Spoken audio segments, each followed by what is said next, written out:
আজকের বিষয়বস্তু হচ্ছে যে কোরআনে কিছু বিস্ময়কর, কিছু অ্যাস্টনিশিং, কিছু অ্যামেজিং কিছু ইনফরমেশন আছে বা তথ্য আছে, সেগুলো নিয়ে আমরা এই লাইভ স্ট্রিমটা আগে করে যাব। কোরআনে কিন্তু অনেক বিস্ময়কর, অ্যাস্টনিশিং বললে এটা কম হবে, বিদ্যমান আছে। সবগুলো তো নিয়ে আমরা আলোচনা করতে পারি না একই সাথে। সামান্য কিছু উদাহরণ আজকে আমরা আপনাদের সামনে এখানে উপস্থাপন করবো ইনশাআল্লাহ। যেই এক্সাম্পল বা উদাহরণ থেকে আমরা অনেক কিছু শিখতে পারি যে ইসলাম কিভাবে শুধুমাত্র বলেই যায় না যে ইসলাম হচ্ছে আল্লাহর পক্ষ থেকে মনোনীত ধর্ম, তার সপক্ষে প্রমাণও দিয়ে যায়। কাদের জন্য প্রমাণ? যারা উলুল আলবাব, যারা প্রকৃতপক্ষে নিজের বুদ্ধিমত্তা, জ্ঞান, প্রজ্ঞা ব্যবহার করেন এবং সেই জ্ঞান ব্যবহার করে ইসলামের দিকে আত্মসমর্পণ করেন। এখন বিজ্ঞান তো অবিরত চলছে। বিজ্ঞান থেকে আমরা অনেক কিছু শিখছি। বিজ্ঞানের নিত্য নতুন আবিষ্কার হচ্ছে, পরিবর্তন হচ্ছে। অনেক কিছু আমাদের জন্য ফ্যাক্ট হিসেবে আসছে। কিন্তু এটা জানা প্রয়োজন আপনাদের, যারা আপনারা হয়তো এখানে আমাদের সাথে দেখছেন, আপনারা নন মুসলিম বা ইসলাম সম্পর্কে আপনাদের তেমন কোনো জ্ঞান নেই, যে কোরআন যে ধর্মগ্রন্থ ইসলাম বলে যে স্রষ্টার পক্ষ থেকে এসেছে, সেটি ৭ম শতাব্দীতে 7th সেঞ্চুরি এটাতে আল্লাহর পক্ষ থেকে এসেছে নবী মুহাম্মদ সাল্লাল্লাহু আলাইহি ওয়াসাল্লামের উপরে। এবং ওইখানে অনেকগুলো তথ্য আছে, যে তথ্যগুলো আমরা যদি পর্যালোচনা করি দেখা যাবে এখানে বৈজ্ঞানিক তথ্য সম্বলিত। বিজ্ঞানের দৃষ্টিতে প্রকৃতির থেকে অনেক উদাহরণ আসছে, প্রকৃতি জগৎ নিয়ে কোরআন অনেক কথা বলেছে। সবগুলো কিন্তু এই বিজ্ঞান থেকে আমরা যা বাস্তবিক আখেরে পেয়েছি, বিজ্ঞান যেগুলো প্রতিষ্ঠিত করেছে সেগুলোর সাথে সামঞ্জস্যপূর্ণ পুরোপুরি।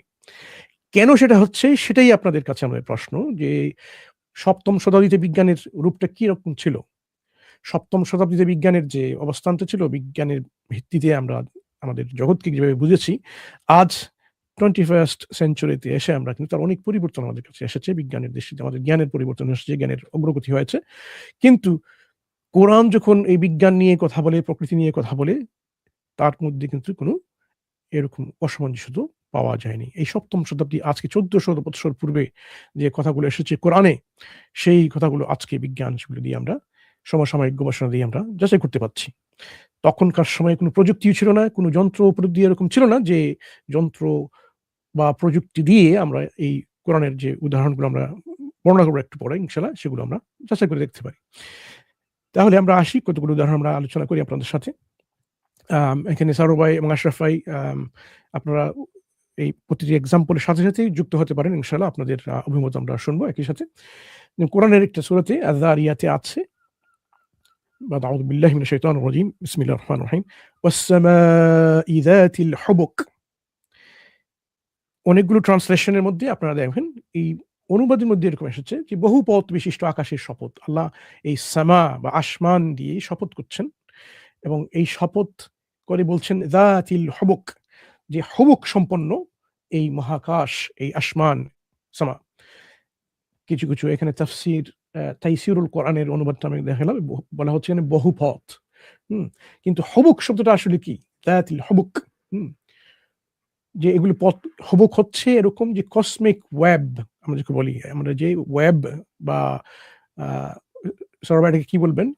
ওয়েবকে আমরা বাংলা কি বলতে পারবো? এরকম মাকড়সার জাল যেরকম জাল, হ্যাঁ, জালিকা বা জালক, জালক বলতে পারেন, জালিকা, জাল বা জালক। তাহলে এখানে প্রসঙ্গক্রমে একটা বলে নেই আমরা, কোরআনে যখন শপথ আসছে সেই শপথগুলো হচ্ছে ইস্তিদলাল, ইস্তিশহাদ এবং ইস্তিদলালের কারণে। কোনো একটা বস্তুকে মহিমান্বিত করার উদ্দেশ্য নয়, যদিও এরকম অনেকের ধারণা মুফাসসিরিনদের মধ্যে। কিন্তু শপথের উদ্দেশ্য হচ্ছে প্রমাণ উপস্থাপন। কোরআনে যখনই শপথ আসছে, এই শপথ দিয়ে কিন্তু প্রমাণ উপস্থাপন করা হয়, ইস্তিদলাল এবং ইস্তিশহাদ। এখানে এই ওয়াস-সামাই যাতিল হুবুক বলা হচ্ছে, ওয়াস-সামাই যাতি, যে আসমান এই জাল, মহাজাগতিক জাল বিশিষ্ট। আসমান কি আসলে এরকম? আসমান কি জালের মতো? আমরা তাহলে একটু দেখে নেই। একটা সিমুলেশন করা হয়েছে নাসা থেকে। এটা ভিজুয়ালাইজেশন এর মাধ্যমে আমরা আমাদের মহাবিশ্বের একটা বৃহৎ আকারের, বৃহৎ স্কেলের যে গঠন, সেই কসমিক ওয়েভ সম্পর্কে আমরা একটু দেখে নেব ইনশাআল্লাহ। এখানে দেখতে পাচ্ছেন একটু পার্পল কালারের, এর মধ্যে অনেকগুলো উজ্জ্বল কিছু রং রয়েছে। এই যে উজ্জ্বল যে প্রতিটি উজ্জ্বল যে গিট এখানে দেখতে পাবেন, এগুলো হবে এক একটা গ্যালাক্সি, এবং বেগুনি রঙের মতো যে সুতা সদৃশ্য যেগুলো আপনারা দেখতে পাবেন, এগুলো একটা কতগুলো পথ আছে এখানে। একটা সাইমুলেশনটা দেখে নেই, এখানে কোনো সাউন্ড নেই, শুধুমাত্র সাইমুলেশনটা দেখে নেন।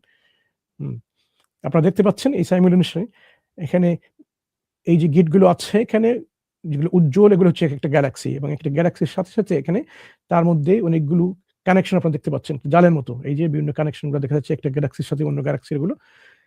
এই পথগুলো, এই যে জাল যেগুলো একটা কসমিক ওয়েব, এই জানটা আমরা এটা আমাদের হাবল টেলিস্কোপ বা অন্যান্য টেলিস্কোপের মাধ্যমে আমরা জানতে পারছি, এবং একটা সাইমুলেশন তৈরি করা হচ্ছে এখানে নাসা থেকে।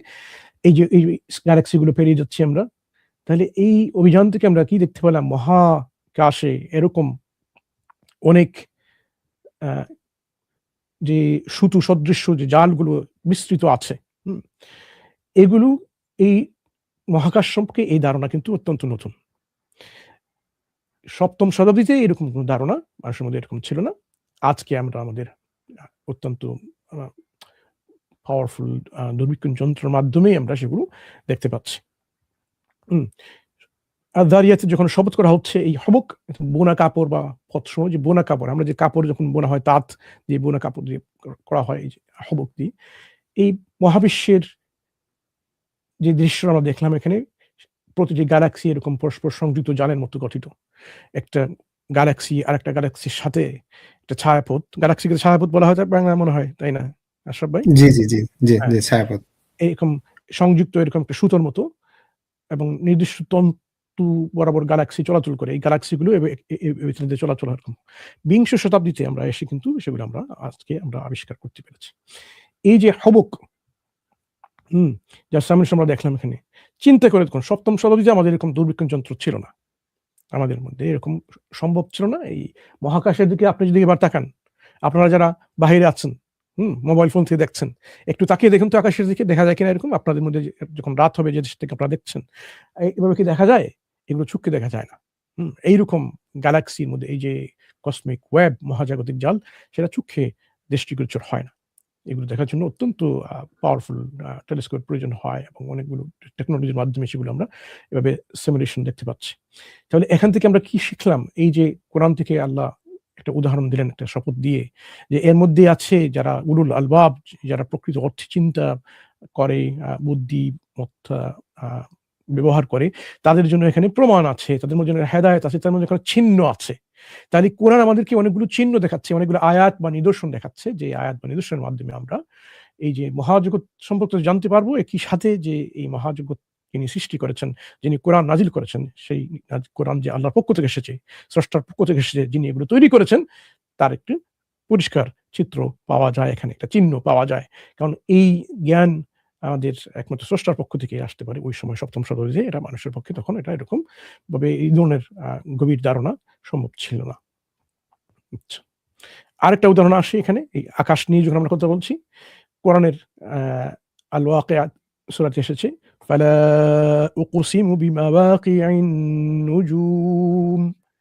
আবার এখানে শপথ এসেছে, যে আল্লাহ শপথ করছেন মাওয়াকিআন নুজুম, পজিশন অফ দ্য স্টার্স, যে তারকা পুঞ্জ যেগুলো আছে, তারকা রাজি যেগুলো আছে, সেগুলোর যে অবস্থানটা এখানে তাইসিরুল কোরআনের অনুবাদ হয়েছে অস্তাচল।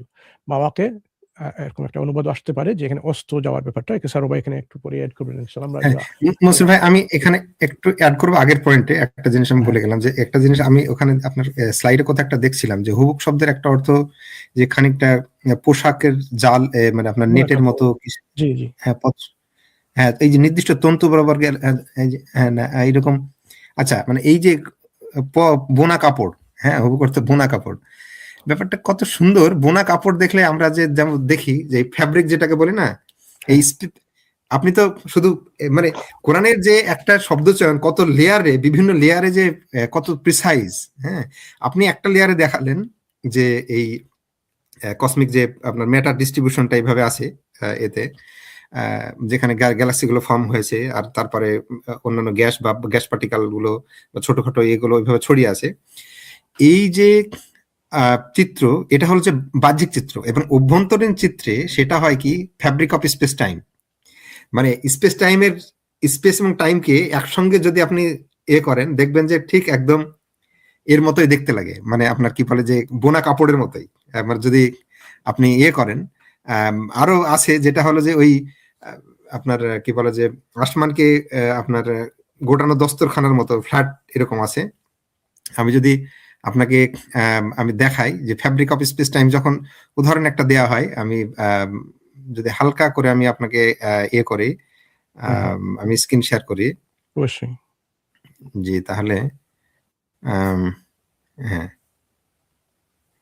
মানে ওখানে শুধু একটা না, এই যে দেখুন fabric of speech time is a conceptual model that combines 3 dimensional, মানে আপনি অ্যাবস্ট্রাক্ট ভাবে কনসেপচুয়ালাইজ করতে পারেন। এই যে দেখুন, হ্যাঁ, মানে তারপরে মানে গোটা স্পেসটাকে এইভাবে আপনার ফ্যাব্রিক হিসাবে কল্পনা করা যায়। তো এটা একটা অদ্ভুত একটা মজার ব্যাপার, যে মানে কত লেয়ারে এই আপনার কি বলে যে কোরআনের মানেগুলো একটা গভীর জিনিসকে নির্দেশ করে আর কি বেসিক্যালি। ভাই সরি। জি, ঠিক আছে। পরবর্তী উদাহরণে আমরা আসলাম, যেখানে আবারও শপথ নেওয়া হচ্ছে এই প্রমাণ উপস্থাপনের ক্ষেত্রে মাওয়াকে আইন নুজুম, তারকারাজি, তারকাদের অবস্থান সম্পর্কে, পজিশন সম্পর্কে। এখানে যদি অনুবাদে আমরা আগে বলেছি, এখানে অস্তাচল বা বলা হচ্ছে যে তারকাদের অস্ত যাওয়ার ব্যাপারটা আসছে, কিন্তু মাওয়াকে এই অর্থে আসছে এখানে যে পজিশন সম্পর্কে আসছে। এখানে কি এরকম, যখন এই আয়াতের পরবর্তী আয়াতে এরকম এসেছে যে এরা একটি মহান, নিশ্চয়ই একটা মহান শপথ, এরকম আছে লাকাসমুন, আয়াতটা মনে আসছে না স্যার ভাই, আপনার মনে আছে? জি জি 76 আয়াতটা, এটা আসলে কিভাবে দেখেন এই শব্দটা আসছে, আমি আয়াতটা আপনি বলে দিচ্ছি। 56 এর 75,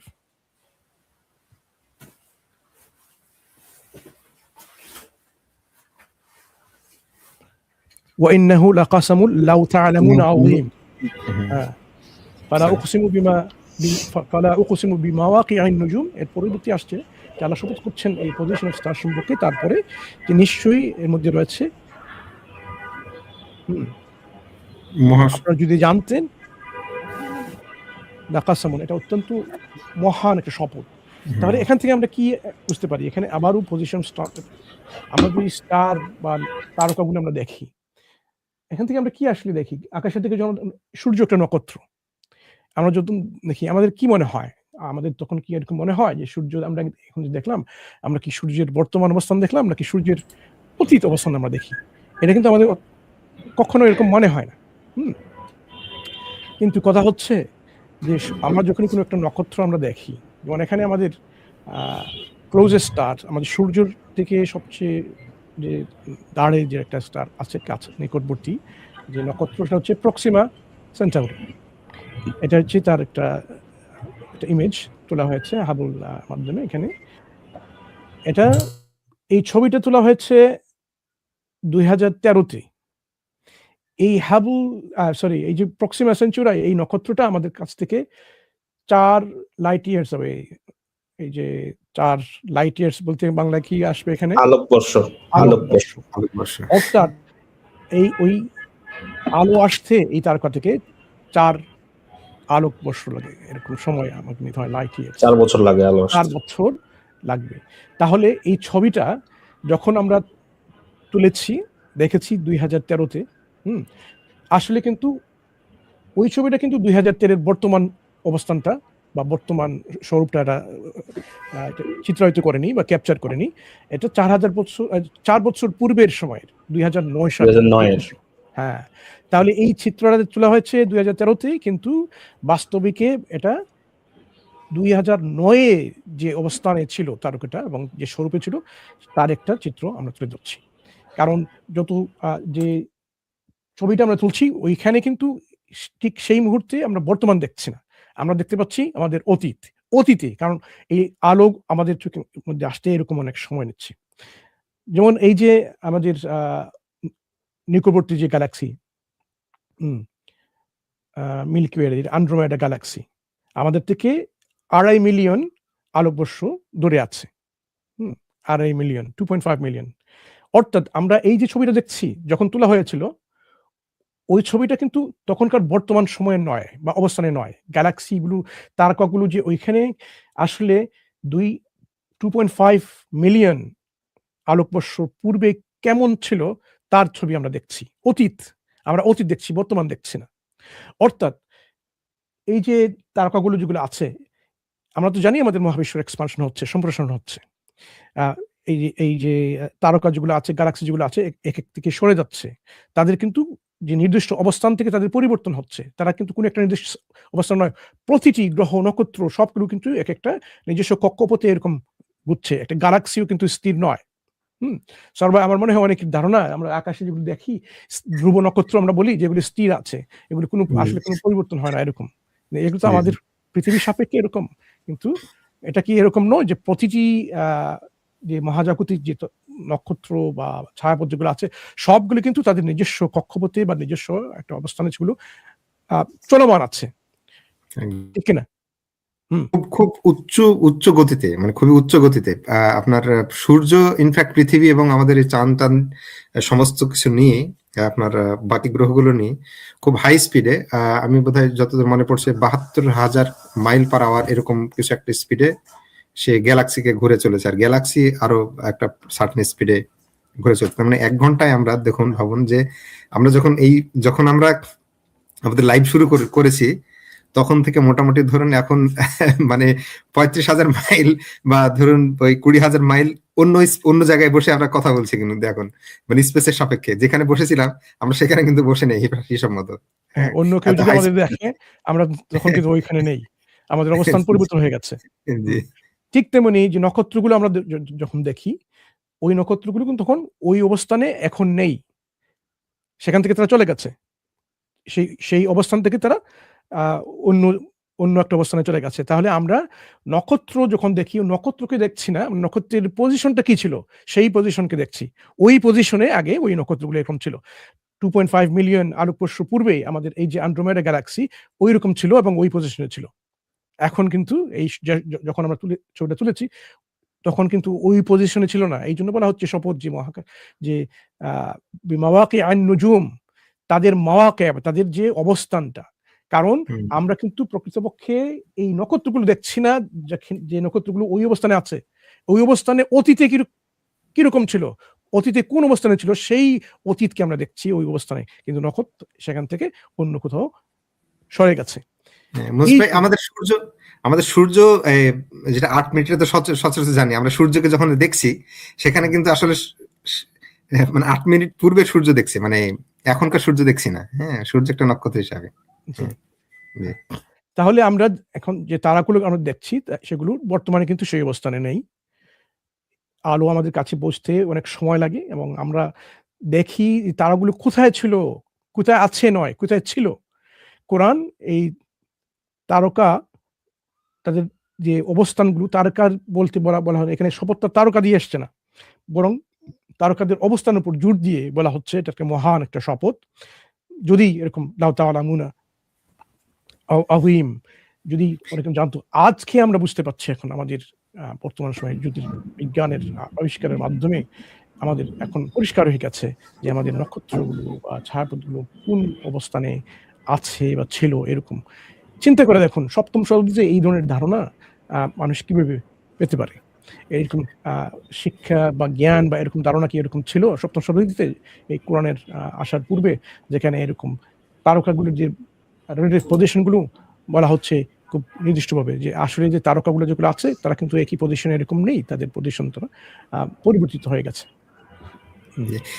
এই প্রসঙ্গে এই যে মাওয়াকিয়া শব্দটা, এইটা আপনার আর কি অর্থে ব্যবহার হয় এটা অনেক বলে যে যেহেতু কোরআনে আপনার এই পতিত হওয়া, সংঘটিত হওয়া, হ্যাঁ, বা লাস্ট কিছু একটা ঘটা এরকম অর্থ বোঝায়। হ্যাঁ, এবার সেই অর্থগুলো নিলে কিন্তু ইন্টারেস্টিং আরো মজার ব্যাপার আসে যে তারাদের পতন, হ্যাঁ, তারাদের কলাপস হওয়া, মানে ব্ল্যাক হোল ফরমেশন হওয়া থেকে শুরু করে আপনার নিউট্রন স্টার ফরমেশন হওয়া শুরু করা, এগুলো কিন্তু মহাজাগতিক একটা বড় বড় ঘটনা। হ্যাঁ, ড্রপ গ্যালাক্সি আপনার কি বলে যে আপনার ফর্ম হওয়া। তো এইটা মানে আপনি যদি স্থান নেন এবং ওকে ঘটনা সংক্রান্ত জিনিসও নেন, পতিত হওয়া, আপতিত হওয়া, ধ্বংস হওয়া, সেখানে কিন্তু অন্যান্য সবগুলো কিন্তু ক্যাপচার হয়ে যায়। খুব মজার একটা ব্যাপার। অবস্থান এফেক্ট তো আসছে, আপনি যদি বৈধ মানেগুলো নেন, বৈধ মানে এবং কন্টেক্সচুয়াল মানেগুলো যদি নেওয়া যায়, তাহলে কিন্তু এখানে কিন্তু খুব মজার একটা তথ্য, সবগুলো যেন একসঙ্গে কম্পাক্ট আকারের মধ্যে স্তর বাই স্তর, স্তরে স্তরে সাজানো আছে। খুব মারাত্মক। জি, হ্যাঁ আশরাফ ভাই।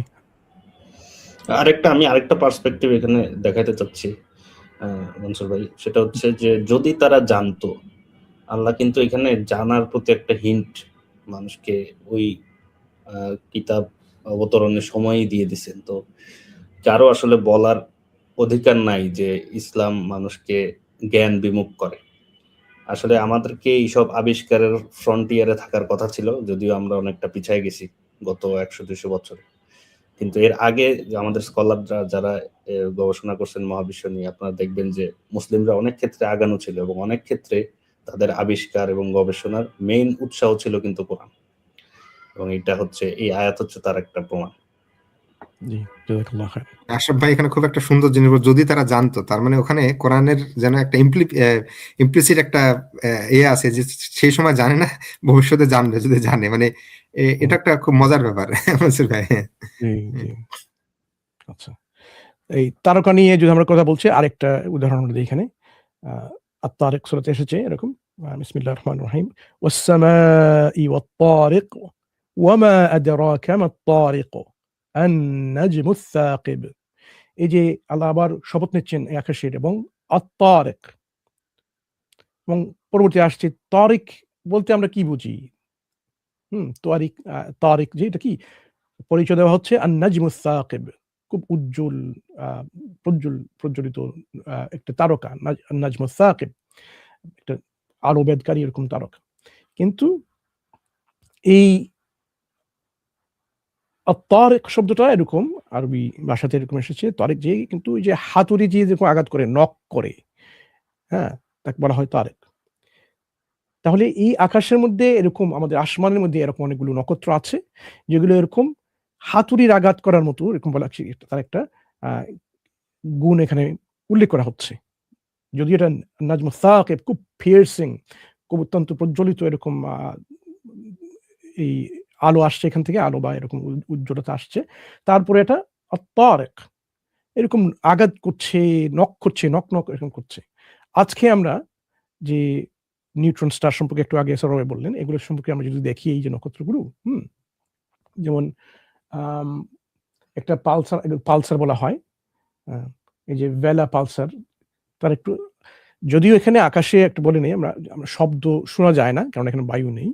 যে রেডিও যেগুলো আছে সেগুলো কিন্তু ডেটা সনিফিকেশন করে, সেগুলো থেকে আমরা একটা শব্দ রূপান্তর করতে পারি এবং শুনতে পারি, এবং তাই করা হয়েছে এখানে।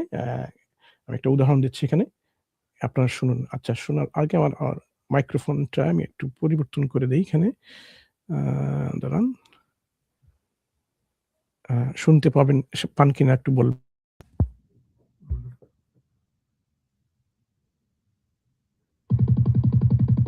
শোনা যায়? শোনা যাচ্ছিল? হ্যাঁ স্যার, জি শোনা যাচ্ছে। আচ্ছা দেখেন,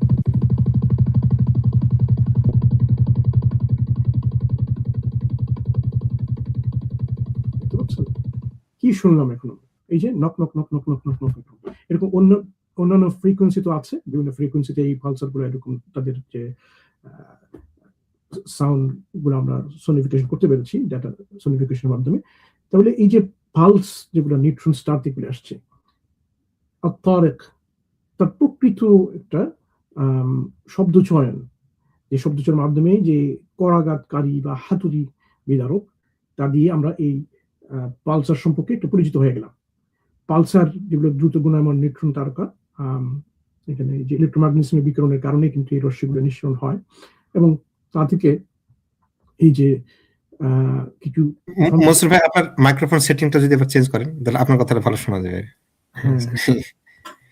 ঠিক আছে, বলছিলাম এখন শোনা যাচ্ছে এখন, যে এই যে কিছু পালস আমরা দেখলাম, ছন্দবদ্ধ স্পন্দনশীল প্রভাব আমরা দেখতে পেলাম এখানে। এই স্টারগুলো আবার মহাজাগতিক যে অন্ধকার সেগুলো বেদ করে এই আলোগুলো আসছে, হাতুড়ির মতো, হাতুড়ি দিয়ে নক নক করে, হাতুড়ি দিয়ে যখন প্যারেক করা হয়, প্যারেক আমরা ঢুকাই এরকম, এই যে শব্দগুলো, আধুনিক জ্যোতির্বিজ্ঞানের মাধ্যমে, আমাদের ডাটা সনিফিকেশনের মাধ্যমে এগুলো আমরা শুনতে পাচ্ছি, কারণ আপনি এগুলো শুনতে পাবেন না। মজার বিষয় হচ্ছে এই শব্দগুলো এগুলো শোনা যায় না। এই যে ফ্রিকোয়েন্সিগুলো এরকম যেগুলো হচ্ছে, এগুলো তো শোনা যাবে না।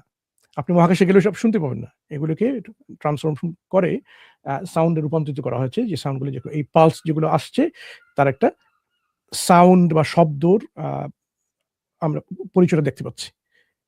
আল কোরআনুল কারীম কিভাবে এই যে মহাজাগতিক একটা পরিচয় আমাদের সামনে তুলে ধরছে, চিন্তা করে দেখুন। ৭ম শতাব্দীতে, একবিংশ শতাব্দীতে এগুলো আপনি শুনতে পাবেন না, কিন্তু কোরআনে এই তারকার একটা বিশেষণ দিচ্ছে এরকম, আসসামাই ওয়াত তারিক, তারিক সম্পর্ক যে আঘাত করে, নক করে, এরকম করাঘাত করে, সেগুলো বিশিষ্ট তারকার মাধ্যমে এরকম আসমান এগুলো রয়েছে। শপথ, আল্লাহর শপথ দিয়ে কি বোঝাচ্ছেন? আগে আমি বলেছি, আপনারা যারা শপথ সম্পর্কে জানেন না,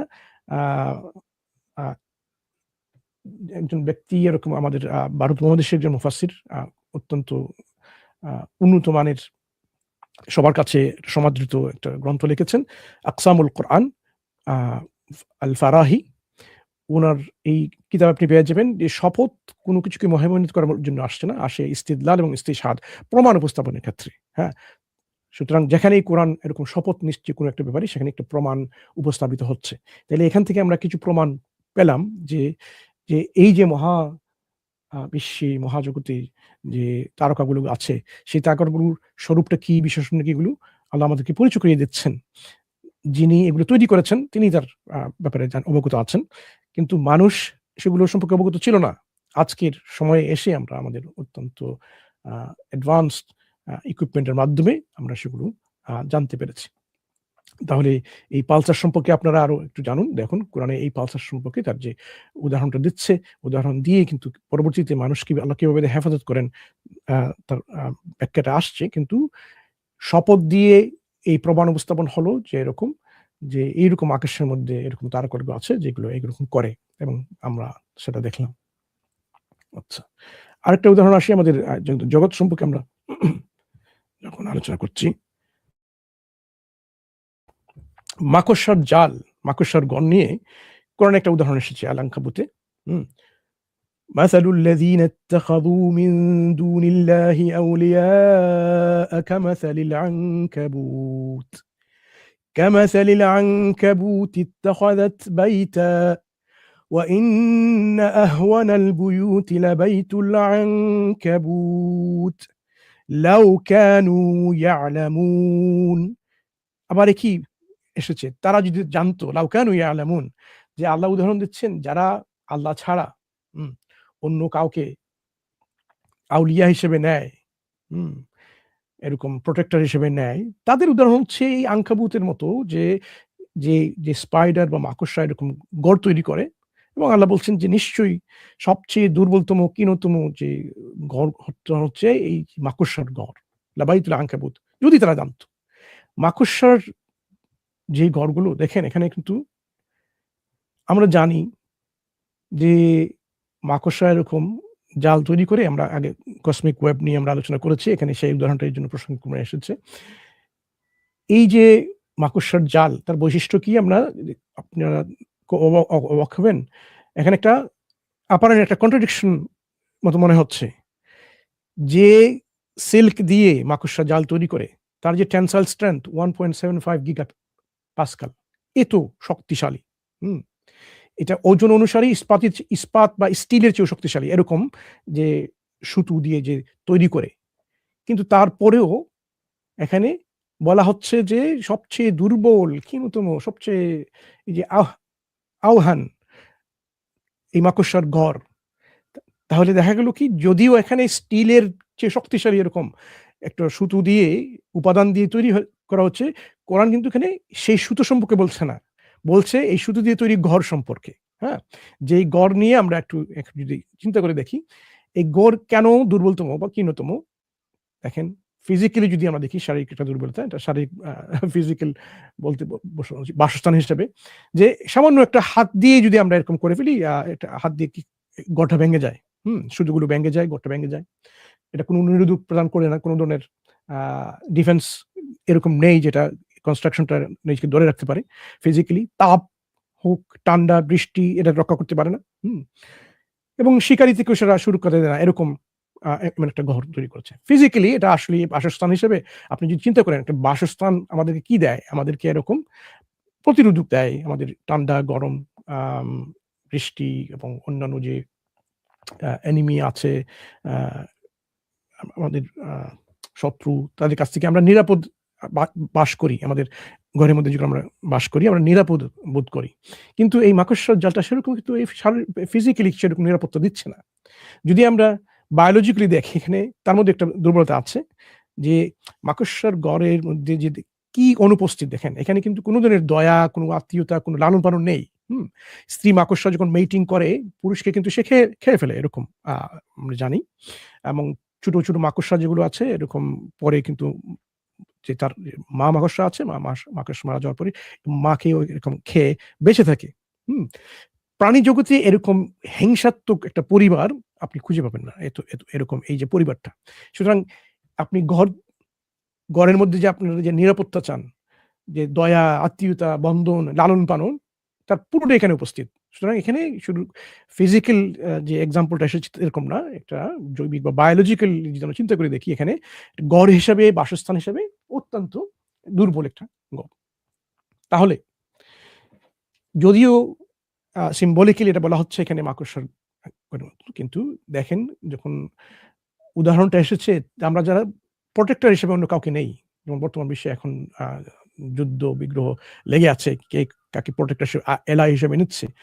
আপনারা যদি এরকম কাউকে এরকম নেন, এটা একটা মিথ্যা আশ্রয় হবে যে এলাই বা আপনাদের যে মিত্র এরকম আপনাকে প্রোটেক্ট করবে না, কারণ তাদের অত্যন্ত দুর্বল। যদিও দেখতে বিস্তৃত মাকড়সার জাল, কিন্তু প্রকৃতপক্ষে এটা আশ্রয়হীন।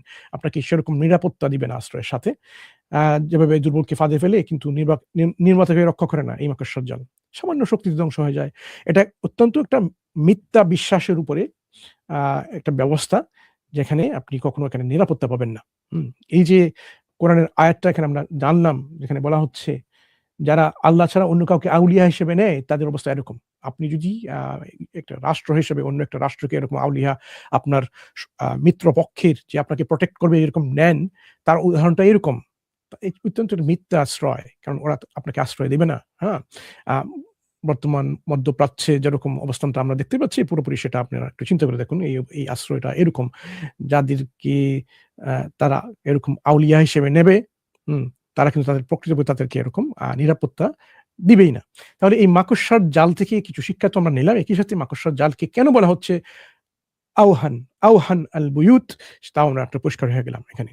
মানে ফিজিক্যাল যে মেকআপটা এবং বায়োলজিক্যাল এবং সাইকোসোশাল একটা মেকআপ থেকে আমরা দেখতে পেলাম এখানে এটা আসলেই একটা দুর্বলতম একটা বাসস্থান। তাহলে কোরআনের এই প্রকৃতির জগৎ থেকে এই নগণ্য কিছু উদাহরণ দিয়ে আমাদের একটা শিক্ষা আসছে, কিন্তু এই নগণ্য উদাহরণ থেকে আমরা কি দেখতে পেলাম, যেখানে এই উদাহরণটা কেন অত্যন্ত প্রাসঙ্গিক এবং কেন অত্যন্ত সঠিক, এবং শব্দ চয়ন থেকে শুরু করে তার যে কনসেপ্ট অত্যন্ত এখানে অ্যাকুরেট সায়েন্টিফিক্যালি, সেটা আমরা দেখতে পেলাম। আচ্ছা, পরবর্তী একটা উদাহরণে আমরা যাই। কোরআনের সূরা লুকমানে এরকম বলা হচ্ছে, ওয়াকসিদ ফি মাশিকা ওয়াগদুদ মিন সাওতিক ইন্না আনকারাল আসওয়াতি লাসাউতুল হামির। যে আল্লাহ বলছেন এখানে যে আমাদের চলাফেরার সময় সংযতভাবে অবলম্বন করার জন্য, এবং যাতে আমাদের কণ্ঠস্বর নিচু হয়, নিচু কণ্ঠস্বরে আমরা কথা বলি। এই স্বরের মধ্যেই নিশ্চয়ই গাদার স্বর সর্বাপেক্ষা শ্রুতিকটু বলা হচ্ছে। গাদার যে স্বর, তার স্বরকে, গাদার ডাককে বলা হচ্ছে কর্কশ, শ্রুতিকটু। কারণ এই গাদার স্বরের মতো করে যদি আমরা আলোচনা করি, আমাদের মধ্যে আলোচনা হয়, এটা এখনো কোনো শ্রুতি মধুর হবে না। এই আলোচনা আপনার এরকম অপ্রীতিকর মনে হবে আপনার কাছে। তাহলে এই গাদার স্বরটা আসলে কিরকম, আপনারা হয়তো সবাই তো এখন গাদা লালন পালন করে না, জানে না। এটা আমরা একটু শুনে নেই। আমার মাইক্রোফোনটা আমি একটু পরিবর্তন করে ফেলি আবারও। একটু দাঁড়ান।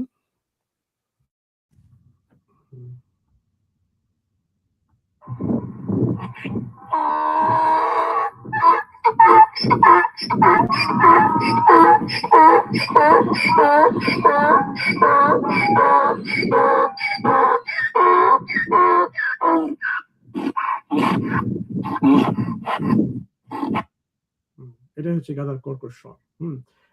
আমার মনে হয় না আমাদের পৃথিবীতে এরকম কোন সম্প্রদায়ের কোন লোক আছে যেগুলো এই ঈশ্বরকে অত্যন্ত মনসুর ভাই মাইক চেঞ্জ করুন আবার, সরি।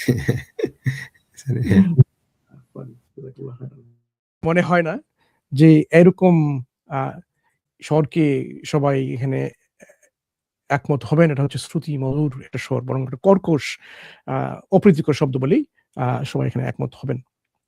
এই যে গাদার ডাককে অপ্রীতিকর বলা হচ্ছে, এই শব্দ দিয়ে আঙ্কারা বলা হচ্ছে এখানে ঘৃণ্য, অপছন্দনীয়। এ থেকে আমরা একই সাথে আমরা বুঝলাম যে এরকম আসলে যে শব্দগুলো অত্যন্ত কর্কশ এবং এটা আমাদের জন্য এটা অপ্রীতিকরই বটে। এটা ইরিটেট হয়ে যায়। যেমন এটা আমি যখন প্রেজেন্টেশনটা যখন আমি এটা তৈরি করছিলাম, এই শব্দগুলো শুনে কিন্তু বাসায় মানে বলছেন কি একটা অপ্রীতিকর শব্দ, এরকম এমনি বাহির থেকে শুনে এসেছেন, এখানে আমার মাথা ধরে গেছে, এরকম অবস্থা। তাহলে এটা এই প্রেজেন্টেশনটার সাথে কিন্তু কোনো লিঙ্ক ওনার জানা ছিল না। উনি জানতেন আমি কেন এটা প্রেজেন্টেশন করছি, কিন্তু তার কাছে অত্যন্ত ইরিটেবল মনে হয়েছিল যে কি এই শব্দগুলো দিয়ে আমার অত্যন্ত মানে মাথা ধরে যাচ্ছে এরকম। মানে কোরআনের এই যে উপমা বা একটা বলা হচ্ছে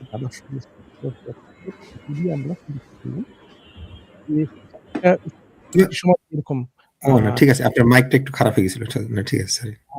যে এটা এরকম কোরআনের মাধ্যমে আমরা একটা পরিচয় দিচ্ছে যে আমরা যাতে আমাদের যখন আলোচনা আমরা করি, আলোচনা যাতে শ্রুতি মধুর হয়, যাতে শ্রুতিকটু হয় না, যাতে কর্কশ স্বরে আমরা যাতে কথা না বলি।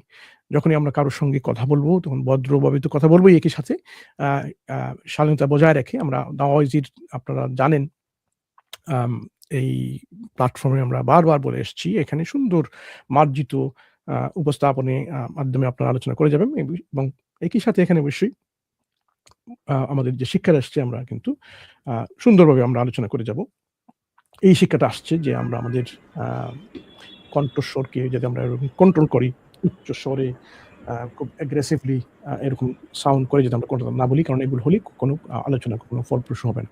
তাহলে এই কোরআনে এই একটা উপমা বা উদাহরণ বা দৃষ্টান্ত দিয়ে অনেকগুলো শিক্ষা আমরা পাই এবং একই সাথে যে সোশ্যাল যে অ্যাকসেপ্টেবিলিটি আমরা দেখলাম এখানে প্রতিটি সমাজে এরকম এই গাদার স্বরকে অপ্রীতিকর বলে সবাই মানেন। আচ্ছা, আপনি কিছু শেয়ার করবেন এখানে? জি ভাই, আমারটা তো অটো চলে আসলো। আচ্ছা ভাই, আমি একটা মজার জিনিস শেয়ার করতে চাচ্ছিলাম এখানে। অবশ্যই। যে জুরাসিক পার্ক যে মুভিটা আছে ডাইনোসর নিয়ে, এটা খুবই ফেমাস একটা ইনসিডেন্ট আর কি, যে 1993 সালে সাউন্ড ডিজাইনিং এ ডাইনোসরের যেই ভীতিকর এবং মাথা ধরার একটা সাউন্ড, চিৎকার করার যে সাউন্ড গুলা ইউজ করা হয়েছে, ওইখানে ডঙ্কির রেকর্ডিং ইউজ করা হয়েছে, গাধার সাউন্ডের রেকর্ডিং, এবং এটাকে হাই পিচে কনভার্ট করে এবং অন্যান্য আরো মেকানিজম চালায় তারা বেসিক্যালি ডঙ্কির সাউন্ডটা এখানে একটা মেইন স্যাম্পল হিসেবে ইউজ করছিল। তো এটা একটা ভীতিকর সাউন্ড, একটা বিরক্তিকর, একটা মাথা ধরা সাউন্ড হিসেবে পৃথিবীর অন্যতম বড় একটা মুভি এই সাউন্ডটাকেই বেছে নিছে। এটা হচ্ছে ইন্টারেস্টিং পয়েন্ট, একটা বিষয় আর কি। হ্যাঁ, মজার। জি, জাযাকাল্লাহ খাইরান। তাহলে আবার আমরা প্রেজেন্টেশনে চলে আসি। আচ্ছা, এখন আরেকটা উদাহরণ দিচ্ছি আমরা এখানে। কোরআন অনেক সময় কিছু দৃষ্টান্ত উপমা এরকম ব্যবহার করে, যেখান থেকে আমরা অনেক কিছু শিখতে পারি। যেমন কোরআন যে অবিশ্বাসী যে লোকগুলো যেগুলো আছে, যারা ইসলাম ধর্ম প্রত্যাখ্যান করে, বিশ্বাস করে না, আয়াতগুলো, চিহ্নগুলো, নিদর্শনগুলো প্রত্যাখ্যান করে, এই যে যারা কুফরি করে, তাদের সম্পর্কে একটা উদাহরণ দেওয়া হচ্ছে কোরআন এরকম যে ইন্নাল্লাযীনা কাফারু বিআয়াতিনা সাওফা নুসলিহিম নারা কুল্লামা নাদিজাত জুলুদুহুম বাদদালনাহুম জুলুদান গায়রাহা লিয়াযুকুল আযাব ইন্নাল্লাহা কানা আজিজান হাকীমা। যে যারা এরকম অস্বীকার করে তাদের একটা আল্লাহর আয়াতকে, ও শীঘ্রই তাদের কি করবেন আল্লাহ, তাদেরকে অগ্নিতে নিক্ষেপ করবেন। যখনই কি হবে, তাদের চামড়া জ্বলে যাবে, নতুন চামড়া তাদেরকে বদলে দেওয়া হবে, যাতে তারা লিয়াযুকুল আযাব, যে আযাব, যে শাস্তি তারা আরো পেতে পারে, উপভোগ করতে পারে। নিশ্চয়ই আল্লাহ এখানে ইন্নাল্লাহ আজিজান কানা আজিজান হাকিমা, তিনি নিশ্চয়ই শক্তিশালী, পরাক্রমশালী এবং হাকিম এবং ওয়াইজ এবং বিজ্ঞ। এখান থেকে আমরা কি দেখলাম যে আল্লাহ মানুষকে সতর্ক করছেন, যারা এরকম কুফরি করে, যারা আল্লাহর আয়াতকে অস্বীকার করে, যারা আল্লাহর নিদর্শন চিহ্নকে, আল্লাহর প্রমাণকে অস্বীকার করে এবং প্রত্যাখ্যান করে, তাদের অবস্থা কি হবে? তার জাহান্নামে তো তারা যাবে, আগুনে যারা নিক্ষিপ্ত হবে, সেই আগুনে নিক্ষেপ করার পরে তারা তো এখান থেকে আগুনে জ্বলবে। কিন্তু দেখেন আল্লাহ সতর্ক করে শুধু এরকম দিচ্ছেন না, একই সাথে কিন্তু সেই সতর্কতার সাথে প্রমাণও দিচ্ছেন যে কিভাবে তাদেরকে শাস্তি দেওয়া হবে। কারণ ওইখানে আগুনে গেলেই পড়লেই কিন্তু কি হবে, আপনার চামড়া তো জ্বলে যাবে। চামড়া জ্বলে গেলে একজন মানুষ বলতে পারে সে তো পেয়ে গেছি। কোরআন আপনাদের আল্লাহ আপনাদের স্রষ্টা আমাদেরকে শাস্তি দিবেন, কিন্তু আমরা তো শাস্তি উপভোগ করব না। কারণ আগুনে যখন আমরা পুড়ে যাব, আমাদের তো 3rd ডিগ্রি বার্ন হবে। আমাদের এই যে জ্বলার তো 1st degree, 2nd degree, 3rd degree এরকম মেডিকেল সায়েন্সে এরকম আছে যে 3য় পর্যায়ে যখন আমাদের জ্বলে যাব, তখন কিন্তু আমরা কোনো ব্যথা অনুভব করব না। কারণ আমাদের ব্যথা অনুভূতির যে রিসেপ্টর গুলো এই চামড়ার মধ্যে, এগুলো কিন্তু চামড়ার মধ্যে অবস্থিত। আমরা এখন জানি টাচ থেকে ধরে আমাদের টাচ পেইন যে রিসেপ্টর গুলো আছে, আমরা ঠিক এই লেয়ারের চামড়ার নিচের লেয়ার গুলোতে এরকম আছে। ব্যথা সংবেদনশীলতা এই আমাদের ত্বকের নিচেই অবস্থিত। সুতরাং যখন ত্বকটা পুড়ে যাবে, তখন আমাদের সংবেদনটা আমরা হারিয়ে যাব, আর ব্যথা অনুভব করবো না। পুনরায় ব্যথা অনুভব করার জন্য আমাদের কি হবে? আমাদের প্রয়োজন হবে নতুন ত্বকের প্রয়োজন হবে, নতুন স্কিন, নতুন চামড়ার প্রয়োজন হবে। এই জন্য আল্লাহ দেখেন, এই যেহেতু এই চামড়া পুড়ে যাওয়ার কারণে এই রিসেপ্টর গুলো পুড়ে যাবে, তখন আল্লাহ কি করবেন? বাদদালনাহুম জুলুদান গায়রাহা, আবার নতুন করে, আবার পরিবর্তন করে এই চামড়া যেগুলো পুড়ে গেছে সেই চামড়াকে পরিবর্তন করে নতুন চামড়া দেওয়া হবে, যাতে নতুন চামড়ার ভিতরে আবার কি থাকবে? এই সংবেদনশীল যে পেন রিসেপ্টর গুলো আছে, সেই পেন রিসেপ্টর থেকে যখন পুরা হবে, জ্বলবে, তখন কিন্তু ব্যথা অনুভব হয়। লিয়াযুকুল আযাব, ব্যথা অনুভূতি আসবে। তাহলে কোরআন এখানে শুধুমাত্র সতর্ক করছে না, একই সাথে ওয়ার্নিং দিচ্ছে না, তার মেকানিজমটাও সেটা প্রমাণ করে দিচ্ছে যে কিভাবে সেই ব্যথা অনুভূতি হবে। একজন চালাক চতুর ব্যক্তি বলতে পারতো যে আমি তো বেঁচে যাবো, জাহান্নামের আগুনে গেলেই কিন্তু প্রথমবারই যে ব্যথাটা পেয়ে যাবো, তারপরেই তো শেষ, এখন ব্যথা পাবো না। কারণ আমাদের ব্যথা পাওয়ার যে রিসেপ্টর গুলো যে আছে, যে স্নায়ুগুলো যেগুলো আছে, সবগুলো তো ধ্বংস হয়ে গেছে, ব্যথা পাবো না। কিন্তু তাদেরও এই যে প্রত্যাশা, সেটা অত্যন্ত ভুল। আল্লাহ কি করবেন? তাদেরকে এই ব্যথা শাস্তি, যথাযোগ্য অ্যাপ্রোপ্রিয়েট যে শাস্তি, তাদের ন্যায্য শাস্তি পাওয়ার জন্য তাদেরকে নতুন করে তাদেরকে আবার চামড়া বা এই ত্বক সৃষ্টি করা হবে, এবং বারবার যখনই চামড়াগুলো জ্বলে যাবে, ব্যথা অনুভব করবে, আবার নতুন করে আবার ত্বক সৃষ্টি করা হবে। নতুন ত্বক দিয়ে আবারও সেই ত্বকের মধ্যে সংবেদনশীল যে রিসেপ্টর গুলো আছে তৈরি করা হবে, সেই সংবেদন থেকে ব্যথা অনুভব করে যাবে। এটা কন্টিনিউয়াস একটা সাইকেল এরকম চলতে থাকবে। বাদদালনাহুম জুলুদান গায়রাহা লিয়াযুকুল আযাব। চিন্তা করে দেখুন,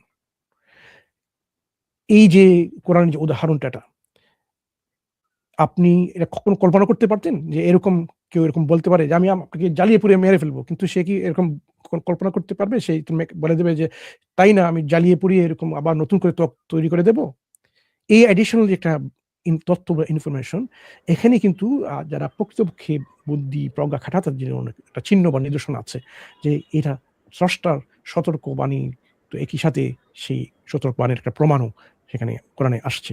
আল্লাহ আমাদেরকে হেফাজত করুন, যাতে আমরা সবাই এই জাহান্নামের আগুন থেকে আমরা রক্ষা পেতে পারি। যারা কুফরি করে, আল্লাহর আয়াতকে অস্বীকার করে, আপনাদের জন্য এটা একটা নিদর্শন বা একটা চিহ্ন। আপনারা জেনে নিন, দেখে নিন যে কোরআন স্রষ্টার পক্ষ থেকে যে এসেছে, তার প্রমাণস্বরূপ এই উদাহরণগুলো আপনাদের সামনে এখন উপস্থিত আছে। মনসুর ভাই, আমি একটা জিনিস অ্যাড করতে চাই এখানে। এখানে কিন্তু একটা লজিক্যাল বিষয় আছে এই আয়াতের মধ্যে, সেটা হচ্ছে লাস্টে যেভাবে বলা হয়েছে যাতে তারা আযাব অনুভব করতে পারে, এই কথাটার মাধ্যমে এটা কিন্তু কনফার্ম করা হচ্ছে যে চামড়া প্রতিস্থাপনের মাধ্যমে আযাব অনুভব করার একটা সম্পর্ক আছে, ডাইরেক্ট সম্পর্ক বিদ্যমান। এটা কিন্তু এই কথাটার মাধ্যমে মানে খুব স্ট্রং দাবি। কিন্তু এটা কিন্তু ধরেন 1400 বছর আগে যদি কেউ বানাইতো, নিজে লিখতো, এটা এত স্ট্রং দাবি কিন্তু করার কথা ছিল না। শুধুমাত্র সৃষ্টিকর্তা নিজে, যে মানুষের শরীরের মেকানিজম বুঝে, সে যদি না লেখে, অন্য কারো পক্ষে এত স্ট্রং একটা দাবি করা আসলে খুবই মানে অস্বাভাবিক। জি, জাযাকাল্লাহু খাইরান। আচ্ছা, আধুনিক স্নায়ু বিজ্ঞান যে নিউরোসায়েন্স থেকে আমরা এটা নিশ্চিত এখানে যে ব্যথা সংবেদক যে নোসিসেপ্টর যেগুলো আছে সেগুলো ত্বকের স্তরেই থাকে এবং গুরুতর পোড়া যদি হয় স্নায়ু প্রান্ত সবগুলো ধ্বংস হয়ে যায় 3rd ডিগ্রি বার্নের মাধ্যমে। তৃতীয় মাত্রার পোড়ার সংবেদন থাকে না এবং কোরআন 1400 বছর আগে সেটা অত্যন্ত সঠিকভাবে সেটা খুব সুন্দর সাবলীলভাবে পেশ করেছে। এখানেই রয়েছে নিদর্শন সেই যারা প্রত্যাখ্যানকারী কাফির ব্যক্তি বড় যারা আল্লাহর নিদর্শনকে প্রত্যাখ্যান করে তাদের জন্য এখানে একটা নিদর্শন রয়েছে, আপনারা দেখে নিন, জেনে নিন। প্রকৃতি জগৎ সম্পর্কে আরেকটা উদাহরণ দিচ্ছে এখানে মাছি নিয়ে, যে সূরা আল হাজ্জে এই মাছি সম্পর্কে আর বলা হচ্ছে যে দেখেন ইয়া আইয়ুহান নাসু দুরিবা মাসালুন ফাসতামিউ লাহ ইন্নাল্লাযীনা তাদউনা মিন দুনিল্লাহি লান ইয়াখলুকু যুবাবা ولو اجتمعوا له وإن يسلبهم الذباب شيئا لا يستنقذوه منه ضعف الطالب والمطلوب কেন বলা হচ্ছে এখানে দৌফ আত-তালিব ওয়াল মাতলুব, যে যারা এখানে প্রার্থনা করে এবং যারা প্রার্থনা করে তার কাছে করা হয় অত্যন্ত দুর্বল। উদাহরণটা এসেছে কাদের জন্য? মুসলিমদের জন্য না, ইয়া আইয়ুহান নাস, যে বলা হচ্ছে হেই মানব জাতি, হেই মানুষ, একটা দৃষ্টান্ত পেশ করা হচ্ছে, মনোযোগ দিয়েই তোমরা শোনো। আল্লাহর পরিবর্তে আল্লাহ ছাড়া তোমরা যাদেরকে ডাকো তারা কখনো একটা মাছিও সৃষ্টি করতে পারে না, যদিও তারা সবাই একত্রিত হয় সে সৃষ্টির জন্য, তাও পারবে না। আর মাছি যদি তাদের কাছ থেকে কিছু ছিনিয়ে নেয় তারা তার থেকে উদ্ধারও করতে পারবে না। প্রার্থনাকারী যে প্রার্থনা করে আর যার কাছে প্রার্থনা করা হয় তারা খুবই দুর্বল। এই আয়াত দিয়ে আল্লাহ আমাদেরকে, যারা এরকম আল্লাহর নিদর্শনকে অস্বীকার করে, আল্লাহর অস্তিত্বকে অস্বীকার করে, তাদের সম্পর্কে একটা প্রমাণ উপস্থাপন করা হচ্ছে এখানে। মানুষকে আল্লাহ এখানে অ্যাপ্রোচ করছেন, অ্যাড্রেস করছেন, ইয়া আইয়ুহান নাস, তোমাদের জন্য একটা উদাহরণ পেশ করা হলো, তোমরা শুনো।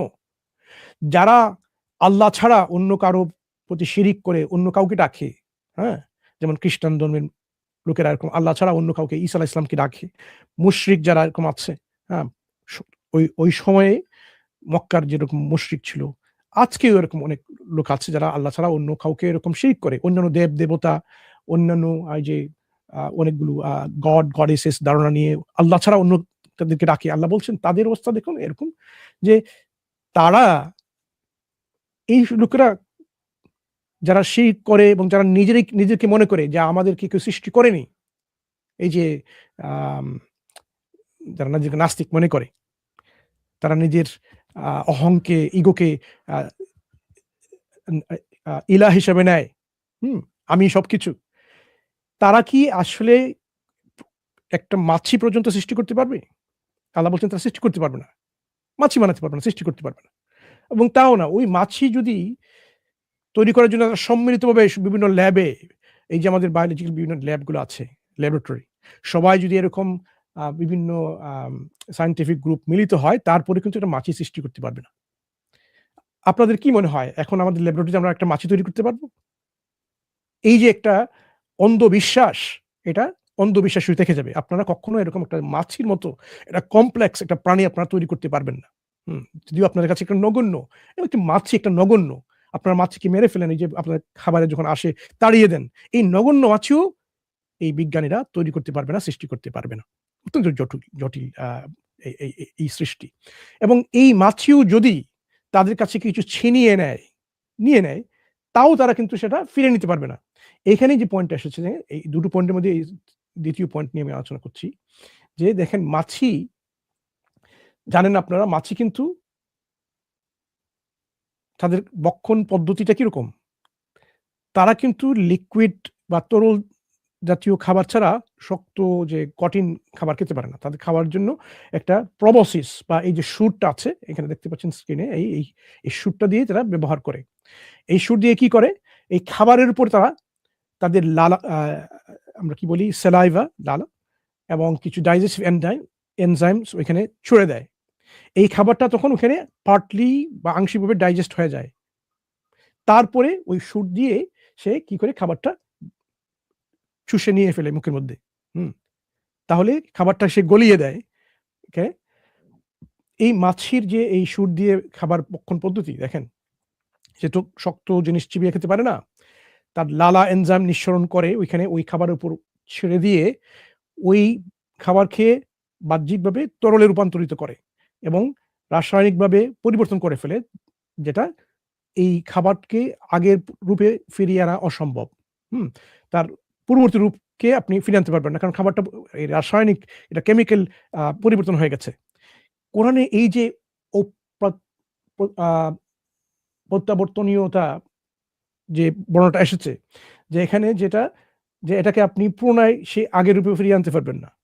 মাছিটা যখন খাবার খেয়ে এরকম ডাইজেস্ট করে ফেললো আংশিকভাবে এবং মুখের মধ্যে নিয়ে নিল, সেই খাবারটা যদি আপনি মাছিকে ধরে নেন, হ্যাঁ, মাছিকে আপনি ক্যাপচার করলেন, ধরে নিলেন, ওই খাবারটা আপনি আগের রূপে আনতে পারবেন না। যেমন একটা ডিম যখন ফ্রাই করা হলো, হ্যাঁ, ওই ডিমকে আপনি পূর্ববর্তী পর্যায়ে নিয়ে আসতে পারবেন না। You can not unfry an egg. যে প্রোটিনের যে পরিবর্তন হয়ে গেছে, এটাকে আপনি পুরো সে আগের অবস্থায় ফিরিয়ে আনতে পারবেন না। ঠিক তেমনি মাছি যে খাবারটা আপনার কাছে চিনিয়ে নিল, সেই খাবারটা আপনি তার কাছে ফিরিয়ে আনতে পারবেন না, কারণ ওটা পরিবর্তিত হয়ে গেছে। তাহলে দেখেন, যাদেরকে এরকম আল্লাহ ছাড়া অন্য কাউকে যারা এরকম ডাকে, তাদের অবস্থা না এরকম। মাছিও সৃষ্টি করতে পারবে না, এবং মাছি যদি তার কাছ থেকে কিছু ছিনিয়ে নেয়, সেই যে যে ইলাহ গুলি তারা দাঁড় করিয়েছে আল্লাহর কাছে, তারা এরকম মাছির কাছ থেকে খাবারটা নিয়ে আসতে পারবেন না। এই জন্য এখানে এই আয়াত দিয়ে, মাছির উদাহরণ দিয়ে আল্লাহ আমাদেরকে কি দেখালেন, যে নাস্তিকতা যে কিরকম অসারতা, এবং মানুষ যারা মুশরিক, আল্লাহর সাথে শিরিক করে, তাদের অবস্থানটা যে আসলে এতটুকু অসার, এটা প্রমাণ হয়ে গেল একটি মাছির মাধ্যমে। মাছি নাস্তিকতা সৃষ্টি করতে পারবে না, মাছি যদি ছিনিয়ে নেয় তাদের কাছ থেকেও তারা ফিরে নিয়ে আনতে পারবে না। এখন কথা হচ্ছে, এই জ্ঞানটা কি আমাদের আগে ছিল? সপ্তম শতাব্দীতে মানুষ কি এরকম জানতো যে মাছি এরকম আসলে খাবার খায় এবং এই খাবারের মধ্যে এরকম পরিবর্তন আসে? এই উদাহরণগুলো এনেছি আমি একটা নিদর্শন হিসাবে, যে আপনাদের কাছে এটা নিদর্শন হিসাবে। এই যে যখন আল্লাহ বলছেন ইয়া আইয়ুহান নাসু দুরিবা মাসালুন ফাসতামিউ লাহ, যে তোমাদের জন্য একটা মাসাল বা একটা উদাহরণ দেওয়া হচ্ছে, এই উদাহরণ থেকে আমরা শিক্ষা নেব। যে কি শিক্ষা নেব? যে কোরআন আল্লাহর পক্ষ থেকে এসেছে, যিনি এই মাছিকে সৃষ্টি করেছেন, মাছি যে কিভাবে খাবার খায় না যায় সবকিছু তিনি অবগত আছেন। মানুষ তখন সেটা জানতো বা না জানতো, সেটা কোনো ব্যাপার না। তখন ওই সময় মানুষ হয়তো জানতো না। আজকে আপনার কজন এরকম জেনেছেন যে এরকম মাছি এরকম খায়, প্রসেস দিয়ে, তার সুর দিয়ে এরকম খাবার খায়, এবং সেই খাবারকে আংশিকভাবে এরকম হজম বা ডাইজেস্ট করে ফেলে, এবং সেটাকে ফিরিয়ে নিয়ে আসা যায় না তার পূর্ববর্তী রূপে। এই উদাহরণের মাধ্যমে আমরা কোরআন থেকে কিছু শিখলাম, যে এই কোরআন আমাদেরকে অনেকগুলো নিদর্শন চিহ্ন দেয়, স্রষ্টার চিহ্ন, স্রষ্টার যে নিদর্শন, যে কোরআন আল্লাহর পক্ষ থেকে এরকম এসেছে। আরেকটা উদাহরণ আমরা আনি, প্রকৃতি থেকে যখন আমরা আকাশে আরোহণ করি, হ্যাঁ, আমাদের অবস্থানটা কি হয়? যখন কোরআনের এই আল-আনআমে এরকম এসেছে, ফামান ইউরিদিল্লাহু আন ইয়াহদিয়াহু ইয়াশরাহ সাদরাহু লিল-ইসলাম ومن يرد أن يضله يجعل صدره ضيقا حرجا كأنما يصعد في السماء كذلك يجعل الله الرجس على الذين لا يؤمنون। যে যারা এরকম আল্লাহকে কাউকে যদি এরকম হেদায়েত দেন, তার বক্ষকে উন্মোচন করে দেন, এবং যাকে আল্লাহ এরকম পথভ্রষ্ট রাখবেন, তার অবস্থানটা এরকম, তার বক্ষ এরকম যে দয়্যিকান হারাজা, যে সংকীর্ণ সংকুচিত, যেমন কান্নামা ইয়াসআদু ফিস সামা, সে যেরকম আকাশে উত্তোলিত হচ্ছে, আকাশে আরোহণ করছে। এই যে আকাশে আরোহণ করা একটা উদাহরণ এসেছে কি বোঝাতে গিয়ে, যে যারা এরকম হেদায়েতের পথ থেকে বিচ্যুত হয়ে গেছে, তাদের অবস্থানটা এরকম, তাদের বক্ষ সংকুচিত হচ্ছে, যেরকম সংকুচিত হয় আকাশে উপরে আরোহণ করলে। আকাশে আরোহণ করলে কি এরকম বক্ষ সংকুচিত হয়? এরকম কি আমাদের অনুভূতি হয় যে সংকুচিত হয়ে গেছে, সংকুচিত হয়ে গেছে? এই যে কোরআনে একটা দাবি হলো এখানে, প্রকৃতপক্ষে আমরা যখন সত্যিকার অর্থেই আমরা যখন আকাশে উত্তোলিত হই, আকাশে আরোহণ করি, তখন আমরা জানি ওখানে গেলেই কিন্তু আমাদের অক্সিজেনের অভাব হয়ে যাবে, আমরা হাইপক্সিয়াতে ভুগবো। এই জন্য আমাদের এই অবস্থানে যত উপরে আমরা হাই অ্যালটিটিউড উঠে যাব, আমাদের শ্বাস প্রশ্বাস কষ্ট হবে, এমন কষ্ট হবে যে অক্সিজেন হবে, মনে হবে আমাদের সম্পূর্ণ বক্ষ সংকুচিত হচ্ছে, সম্পূর্ণভাবে এরকম সংকীর্ণ হয়ে যাচ্ছে। এই যে একটা উপমা, এটা বাস্তবিক একটা উপমা, যে আকাশে যখন আমরা উঠি তখন দেখি। আপনারা হয়তো মনে করবেন, আচ্ছা এটা তো সবার পক্ষে এরকম হয়তো জানা সম্ভব ছিল। হ্যাঁ, সৌদি আরবের সবচেয়ে যে বড় আম আ পর্বত আছে, হয়তো এরকম সবাই এরকম উঠেছে এবং জেনেছে। আমরা দেখে নিব আসলে কি রকম। তাহলে যে বিষয়টা পরিষ্কার, এখানে আকাশে আরোহণ করলে যে বক্ষ সংকীর্ণ হয়, সংকুচিত হওয়ার যে একটা অনুভূতি আসছে, এটা কেন? কারণ যত বেশি আমরা উপরে উঠি তখন আমাদের শ্বাসকষ্ট আমরা পাই। কোরআনে সেই বর্ণনা আসছে। যখন আমাদের বক্ষ চাপা হচ্ছে এরকম অনুভূতি আসছে আরোহণের সময়। এই হাইপক্সিয়ার লক্ষণ এত নির্ভুলভাবে কোরআনে এই যে বর্ণনা এসেছে, এখানে দেখুন, যত বেশি আমরা হাই অ্যালটিটিউড উচ্চতায় উঠি, তখন আমাদের কিন্তু এই যে হাইপক্সিয়া, অক্সিজেনের অভাবে, তখন যেহেতু বায়ুমণ্ডল ওই সময় পাতলা হয়ে যায়, এখানে যত উপরে উঠে ওইখানে অক্সিজেনের প্রাপ্যতা অত্যন্ত ড্রামাটিক্যালি কমে যায়, হ্রাস পায়, এবং ওই অক্সিজেনের কমতির কারণে আমাদের এরকম বক্ষ সংকীর্ণ এবং শ্বাসকষ্টর মতো মনে হয়। আজকে আমরা মেডিকেল সায়েন্সে আমরা কোরআনের এই বর্ণনাকে আমরা নিশ্চিত করতে পারছি যে এসব প্রকৃতপক্ষে এরকম হয়। আমি বলছিলাম, এই হচ্ছে জাবাল সাউদা, সৌদি আরবের সমুদ্রপৃষ্ঠ থেকে প্রায় ৩,০০০ মিটার উপরে এটা অবস্থিত। এই আপনারা অনেকে জাবাল নূর বা ওই যে হীরাপুর গুহায় আপনারা যারা গেছেন, তারা কিন্তু অক্সিজেন সিলিন্ডার সাথে করে নিয়ে যাননি। কারণ ওইখানে আপনাদের এটা এত উচ্চতা ছিল এরকম নয়, যার কারণে আপনাদের বক্ষ সংকীর্ণ হয়ে যাচ্ছে, এরকম উটিও হয় না। আপনারা অনেকে নিজেই এই অভিজ্ঞতায় গেছেন। আপনাদেরকে অক্সিজেন সিলিন্ডার সাথে নিতে হয় না, কারণ এখানে অক্সিজেনের কোনো কমতি নেই। জাবাল সাউদা সৌদি আরবের সবচেয়ে উচ্চতম যে পর্বতটা, এটা মাত্র ৩,০০০ মিটার বা ৯,৮৪০ ফুট উচ্চতায় অবস্থিত। এইখানে আপনি অক্সিজেন সরঞ্জামের নেওয়ার আপনার কোনো প্রয়োজন নেই। এখানে অক্সিজেনের কোনো অভাব অনুভূতি হয় না। অক্সিজেনের প্রয়োজন কখন হয়? যখন সাধারণত ৫,০০০ মিটারের উপরে হয়। তখন আমাদের এই অক্সিজেনটা নেওয়ার জন্য জরুরি হয়ে পড়ে। ওই সময় আমরা কি করতে পারি? ওখানে আমাদের বক্ষ সংকুচিত মনে হবে, তখন অক্সিজেন ছাড়া তো আমরা শ্বাস-প্রশ্বাস ঠিকমতো নিতে পারবো না। আমরা হাইপক্সিয়াতে আমরা ভুগবো। তাহলে এখানে সৌদি আরবের কোনো পর্বতেই এরকম গিয়ে আপনি এই অবস্থানটা দেখতে পারবেন না। কিন্তু কোরআন এই সামান্য একটা উদাহরণের মাধ্যমে এই আকাশে আরোহণের সময় মানুষের যে এই হাইপক্সিয়ার অনুভূতি হয়, সেটা সুন্দর নিখুঁতভাবে সেটা বর্ণনা করেছে। আরেকটা উদাহরণ আমরা যাই, যে যখন প্রকৃতি সম্পর্কে আমরা আলোচনা করছি, আমাদের এই যে মহাসাগর যেগুলো আছে, এই মহাসাগরের গভীরতায় কিন্তু আছে তরঙ্গ আছে। আপনারা যে ওয়েভস গুলো জানেন, যে সমুদ্রের উপরিভাগে যে তরঙ্গগুলো আছে, সবাই আমরা সমুদ্রের সামনে গিয়ে আমরা দেখতে পাই যে ওয়েভস, যে সারফেস ওয়েভস আমরা যেগুলো বলি। কিন্তু কোরআনের সূরা আন-নূরে দেখেন যে কয়েকটা অত্যন্ত বিস্ময়কর কিছু তথ্য আসছে।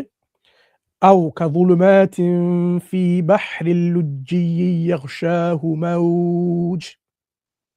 ইয়াগশাহু মাওজুন মিন ফাওকিহি মাওজ من فوقه موج من فوقه سحاب ظلمات بعضها فوق بعض إذا أخرج يده لم يكد يراها ومن لم يجعل الله له نورا فما له من نور। এই যে একজন ব্যক্তি যে আবার আল্লাহর নির্দেশকে অস্বীকার করে, তার উদাহরণ দিতে গিয়ে আল্লাহ বলেছেন এরকম যে আও কাযুলুমাতিন ফি বাহরিল লুজ্জিদ, এটা অন্ধকার কোথায়? অত্যন্ত গভীর মহাসাগরের। ইয়াগশাহু কিভাবে আচ্ছাদিত আছে? যে মাওজুম মিন ফাওকিহি মাওজ, যে তরঙ্গের উপরে তরঙ্গ, এবং সেই তরঙ্গের উপরে মিন ফাওকিহি সাহাব, সেই তরঙ্গের উপরে আছে যে মেঘ বা ক্লাউডস। যুলুমাতুম বা'দুহা ফাওকা বা'দ, এই যে একের পর একের স্তরে এরকম গভীরতা স্তর হচ্ছে, যেখানে যে অন্ধকারের যত আপনি অন্ধকারে যাচ্ছেন এরকম গভীরভাবে, তখন যুলুমাত এই অন্ধকার আরো গভীর হচ্ছে। ইযা আখরাজা ইয়াদাহু লাম ইয়াকাদ ইয়ারাহা, সে যদি তার হাত সে বের করে এরকম, তার হাতকে সে দেখতে পায় না, এরকম অবস্থা। আমরা জানি 200 মিটারের মতো এরকম এর নিচে এরকম গেলে এই আলো প্রবেশ করতে পারে না, প্রতিসরিত হয়ে যায়, প্রতিফলিত হয়ে যায়, যার কারণে সমুদ্রের গভীর সমুদ্রের নিচুতলে প্রকৃতভাবে পুরোপুরি অন্ধকার। এখানে কোনো আলো প্রবেশ করতে পারে না, সম্পূর্ণভাবে অন্ধকার। সুতরাং সমুদ্রের গভীরে যে অন্ধকারাচ্ছন্ন অবস্থানটা আছে, সেটা এখানে এই আয়াতে উপমা হিসেবে ব্যবহার যদি হয়েছে, কিন্তু সেই বাস্তবিকতা তুলে ধরছে। কিন্তু তারপরে বলা হচ্ছে এখানে যে এই অবস্থানটা এরকম যে গভীর সমুদ্রের মধ্যে এরকম আছে তরঙ্গ, এবং তার উপরে আছে তরঙ্গ, এবং তার উপরে হচ্ছে মেঘ, নিচ থেকে উপরের দিকে এই ব্যাখ্যাটা আসছে। দেখুন এখানে অস্ট্রেলিয়া থেকে আমরা একটা স্যাটেলাইট ইমেজিং আমরা দেখি যে এখানে এটা হচ্ছে ওয়েস্টার্ন অস্ট্রেলিয়া, এখানে ডান দিকে। আর ওইখানে দেখতে পারেন আপনি যে কিছু ক্লাউডস বা মেঘগুলো দেখা যাচ্ছে, এবং তার নিচে যে অ্যাটমসফিয়ারিক ওয়েভস, যে সারফেস ওয়েভস গুলা, সেগুলো দেখা যাচ্ছে এখানে, সেগুলো স্যাটেলাইট দিয়ে দেখা যাচ্ছে। এবং যখন সূর্য রশ্মি এখানে পড়ছে সানলাইটের মাধ্যমে, এখানে পড়ে ইন্টারনাল কিছু ওয়েভসকে আমরা এখানে স্যাটেলাইট থেকে আমরা দেখতে পাচ্ছি। আজকে আমরা এই সায়েন্টিফিক অ্যাডভান্সমেন্টের কারণে যখন পৃথিবীর থেকে উপরে উঠছি আমরা স্যাটেলাইট, ওই স্যাটেলাইটের মাধ্যমে আমরা এখানে এই সমুদ্রের যে অভ্যন্তরীণ তরঙ্গগুলো আমরা দেখতে পাচ্ছি। এই অভ্যন্তরীণ তরঙ্গ আপনি এমনি সমুদ্রের সার্ফেস লেভেলে আপনি দেখতে পাবেন না, এগুলো চোখে দেখা যায় না। এগুলো সাবমেরিন ছাড়াও আপনারা এগুলো অনুভব করতে পারবেন না। সাবমেরিন ছাড়া, ওই যে আমাদের সাবমেরিন বাংলা কি জানি না, এই ধরনের কিছু সমুদ্রের নিচে যে যন্ত্রপাতি যেগুলো আছে, এগুলো ছাড়া ডুবোজাহাজ ছাড়া এগুলো আপনার পক্ষে সম্ভব নয়। কোরআন এখানে বর্ণনা করছে এভাবে যে মহাসাগর যেগুলো আছে তার মধ্যে এরকম ইন্টারনাল ওয়েভস আছে, এবং তার উপরে আছে তো সারফেস ওয়েভ, এবং তারপরে ক্লাউডস। এই যে বর্ণনা দেখেন, মুহাম্মদ সাল্লাল্লাহু আলাইহি ওয়াসাল্লাম ছিলেন মরুভূমিতে বসবাস করতেন, মরুভূমির মক্কার যে অঞ্চলটা মরুভূমি, মক্কার আশেপাশে এরকম মহাসমুদ্র এরকম নেই যে এখান থেকে গিয়ে সেই তথ্যটা নিয়ে এসছে। কিন্তু এই তথ্য আমাদেরকে বলছে একজন, আমরা শুনেছিলাম যে কোরআন নাকি আরব কেন্দ্রিক, শুধুমাত্র আরবের কথা বলে। আজকে আমরা কি দেখলাম, কোরআন মহাবিশ্ব প্রকৃতি নিয়ে আলোচনা করছে, যেগুলো আরব কেন্দ্রিক কেন, সম্পূর্ণ পৃথিবী কেন্দ্রিক না, মহাবিশ্ব কেন্দ্রিক। এই কোরআনের শিক্ষা, কোরআনের উদাহরণ, কোরআনের কথা, কোরআনের যে আলোচনা সম্পূর্ণভাবে যে মহাবিশ্ব কেন্দ্রিক, শুধুমাত্র আরব কেন্দ্রিক নয়। যে ব্যক্তিরা এরকম বলে তাদের যে জ্ঞানের যে কতটুকু ব্যাংকরাপসি, সেটা আপনারা আজকে পরিচয় পেয়ে গেলেন।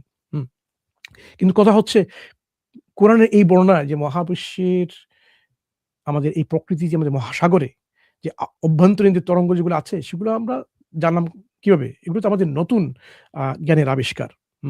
গভীর মহাসাগরে অভ্যন্তরীণ তরঙ্গ বর্ণনা করছে কোরআন। উপরের পৃষ্ঠতলে তরঙ্গ দৃশ্যমান আমরা দেখি, এবং ঘনত্বের স্তরের মধ্যে যে অভ্যন্তরীণ তরঙ্গ, সেটা কোরআন পরিষ্কারভাবে বর্ণনা করছে। এবং কথা হচ্ছে গভীর পানির যে ঘনত্ব, পৃষ্ঠতলের ঘনত্ব চেয়ে আমরা বেশি, সেটা আমরা জানি, এবং ঘনত্বের সীমানায় অভ্যন্তরীণ তরঙ্গগুলো হয়। এগুলো খালি চোখে দেখা যায় না। আজকের যে মডার্ন ওশানোগ্রাফি বা সমুদ্র বিজ্ঞানের মাধ্যমে আমরা সেগুলো আবিষ্কার করেছি। এবং কোরআনে এই যে দ্বৈত তরঙ্গ, সারফেস ওয়েভ এবং ইন্টারনাল ওয়েভস, এগুলো অত্যন্ত সূক্ষ্মভাবে সেগুলো বর্ণনা করেছে। আমরা জানি যে গভীর সমুদ্রে আজ আমরা জানতে পেরেছি যে অত্যন্ত অন্ধকারাচ্ছন্ন, কারণ আলো 200 মিটার বেশি প্রবেশ করতে পারে না। সেই গভীরতার নিচে সম্পূর্ণভাবে অন্ধকার অবস্থান করে। মুখের সামনে যদি আপনি হাত ওই সময় নেন, ওইখানে 200 মিটার নিচে বা আরো যত নিচে যাবেন, তখন আপনি হাতকে আপনি নিচে চোখে দেখতে পাবেন না। কোরআনের সেই উদাহরণটা এভাবে এসেছে। সাবমেরিন বা ডুবোজাহাজ বা যন্ত্রপাতি দিয়ে সেগুলো আমরা আজকে আবিষ্কার করেছি। এই প্রযুক্তি আসার পূর্বেই কোরআনে এই আলোচনা এসেছে। এখন কথা হলো, আপনারা যারা এরকম আল্লাহর আয়াতকে, আল্লাহর নিদর্শনকে অস্বীকার করেন, আপনারাই জিজ্ঞেস করুন এই কোরআনের যে অভ্যন্তরীণ যে ইন্টারনাল ওয়েভস এর কথা আসছে, সেটা কিভাবে এসেছে। এই তথ্য তদানীন্তন সময়ে আপনি আরব দেশে আপনি পাবেন না, আরবদের কাছাকাছি অন্য কোথাও সেরকম আপনি পাবেন না। যে রোম সাম্রাজ্য, পারস্য সাম্রাজ্য, এগুলো কোথাও এরকম কোনো বর্ণনা নেই। এরকম বর্ণনা আমার জানা মতে সেগুলো পাওয়া যায়নি।